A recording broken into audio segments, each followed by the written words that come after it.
Magandang umaga po sa inyong lahat. Well, nung Biyernes po, ang ating Vice Presidente ay nagsumite ng kanyang kasagutan laban sa impeachment complaint na hinain sa kanya. Ang unang tanong ng marami, ano ba ibig sabihin yung ad cautelam? Ad cautelam.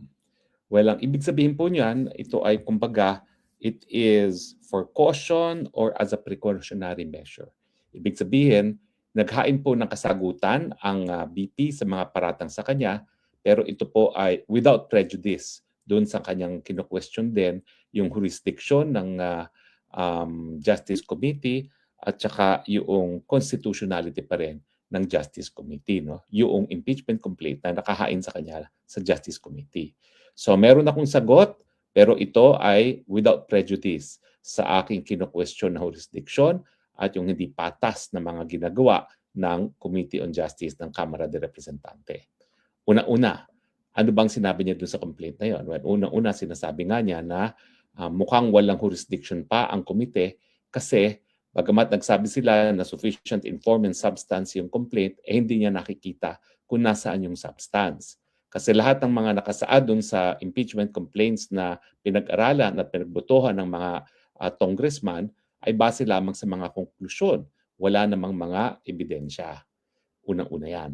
Pangalawa, sinasabi rin niya na parang hindi patas yung pagdidismiss ng impeachment complaint laban kay Marcos na hinanapan ng ebidensya doon sa mga aligasyon ng complaint at yung decision nga ng komite na sufficient in form and substance yung mga complaints laban sa kanya kasi nga ang nangyayari dyan ay habang hinanapan nila ng ebidensya yung impeachment complaint laban kay Marcos Jr., dito naman sa impeachment complaint laban sa kanya, tinanggap lang nila ang mga paratang, biblang mga katotohanan na hindi naman nagpresenta ng kahit anong ebidensya ang mga nagrereklamo o nagsampa ng impeachment complaint. So, dalawa po yung sinasabi ni VP Sara, no, na hindi dapat matuloy ang pag-usad nga ng impeachment complaints laban sa kanya kasi wala naman po talagang substance o walang ebidensya na ipinakita ang mga nagrereklamo laban sa kanya at ang lahat ng sinasabi nila ay mga paratang lamang na hindi suportado ng ebidensya at parang hindi patas ang nagiging desisyon ng komite kasi pagdating kay Marcos Jr., hindi nila hinanapan ng ebidensya at dinismiss kaagad ang mga paratang laban sa kanya samantalang yung ito nga mga impeachment complaint laban sa kanya, maski walang ebidensya ay sinabi na sufficient in form and substance. So yun po yung ad cautelam. Sasagot ako pero hindi ko sinusurrender o hindi ko wini-waive yung aking pag-question sa constitutionality ng mga ginagawa ng committee at saka doon sa issue ng jurisdiction. Dahil sa tingin niya, wala nga jurisdiction ang committee dahil nga wala pang sufficiency in form and substance. Ngayon, sinagot din nga, syempre, isa-isa yung mga paratang laban sa kanya. Una, yung gas-gas na confidential fund. Lumaki from 125 naging 600 million. Ang sabi lang ni Inday Sara Duterte, wala pong illegal dyan sa mga confidential funds na yan. Una-una, yan ay sang-ayon sa batas at sinunod ang lahat ng proseso ng COA para nga pag-liquidate ang mga amounts na yan. Hindi yan isinapubliko kasi nga confidential pero kampante siya na dahil nabigyan naman siya ng clean slate of health ng COA nung pantaunang report na sinumiti nila, nakasama na rin kung paano nagastos itong confidential fund, walang mali sa kanyang paggastos. At dapat ipakita ng mga nagrereklamo kung paano di umano niya kinurakot yung 600 million na lumobo from 125 to 600 million at paano siya nakinabang dito sa halagang ito. Pangalawang aligasyon sa kanya, syempre, nandiyan na yung kay Madriaga. Kay Madriaga, talagang hindi niya masyado pinansin dahil tama lang naman ang ginawa niya. Ang sabi lang niya, yung mga paratang ni Madriaga na siya daw ay bagman, na siya daw ay nag-deliver ng pera galing doon sa 125 million confidential fund sa ilang mga tao, sang-ayon sa pagkakautos ni Inday Sara, ay puro kasinungalingan. At siyempre, ang sabi niya, yan naman po ay mga sinasabi-sabi lamang, wala namang ebidensya. Yun po talaga ang sagot niya. No? Lahat ng mga sinasabi ni Madriaga, yan po ay konklusyon at wala naman pong ebidensya. So, hindi niya masyado pinagtuunan ng pansin yung ganyang reklamo. Pangatlo po ay yung di umano yung banta niya sa presidente, no?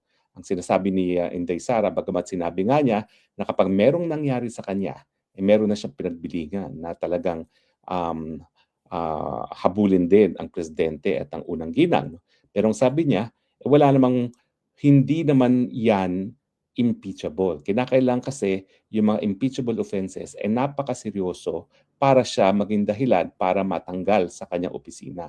At bukod pa dyan, sinasabi naman niya na wala namang ebidensya na talagang siya ay nagbayad na ng kahit sino para patayin nga ang presidente at ang unang ginang. So basically yan po yung mga sagot ni Inday Sara, pero sa tingin ko no, doon sa issue na kung merong nga bang sufficiency in form and substance bago makita ang ebidensya, po pwedeng yan po idulog pa sa Korte Suprema. Dahil bagamat ang Committee on Justice ang tanging kapulungan na magdedesisyon kung sufficient in form and substance yan, yung ating tinatawag na certiorari power ng ating Supreme Court, po pwede naman po yang dumulog sa Korte Suprema kung ang committee mismo ay lumabag sa sarili nilang rules, no?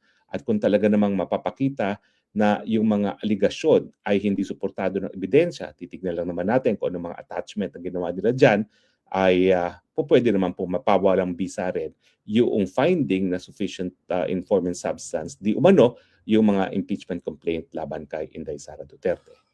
So, ang summa total, ang ad cautelam answer ni BP Sara, sinagot niya isa-isa yung mga paratang laban sa kanya, pero sinabi niya na yung pagsagot niya sa mga paratang ay bukod pa doon sa pupwede niyang gawin na questionin yung jurisdiction ng hukuman at questionin nga yung paglabag sa saligang batas ng komite, lalong-lalo na doon sa pagkakaroon ng double standards. Pagdating sa impeachment complaint laban kay Marcos Jr., ay hinanapan ng ebidensya ang mga paratang. Pagdating sa impeachment complaint laban sa kanya, ay tinanggap na para bagang katotohanan na ang lahat ng konklusyon na sinasabi ng mga nagrereklamo. Now, alam niyo po, itong impeachment complaint, talaga alam naman natin na political yan. Kaya nga po, ang sabi ng ating informante, ginagamit ngayon, hindi lang ang mga soft na mga ayuda para masigurado ang pagboboto ng mga congressman na i-impeach si Inday Sara Duterte, pati po yung mga budget nila sa infrastructure ay iniipit. At bagamat yan po ay nabid na bago pa man mapasa ang pantaunang budget, hindi raw po pinapa-award ang mga proyekto hanggang hindi lalagda ang mga congressman dyan sa articles of impeachment. So ako naniniwala naman ako na magkakaroon sila ng 1/3 na kinakailangan nilang numero o mahigit kumulang 105 para umusad ng impeachment. At ang labanan nga ay mapupunta doon sa Senado. Pero sa mga congressman, huwag niyo pong kakalimutan, iisa lang pong nangangalampag ngayon sa lahat ng survey kung sinong susunod na presidente ng Pilipinas. Bagamat pinapangako sa inyo ng administrasyon na mapapatanggal nila si Inday Sara Duterte at hindi mapakakatakbo, mag-isip po kayo muli dahil hindi rin nila akalain na ang Korte Suprema ay ipapawalang bisa yung nauna ng impeachment complaint laban kay Inday Sara Duterte.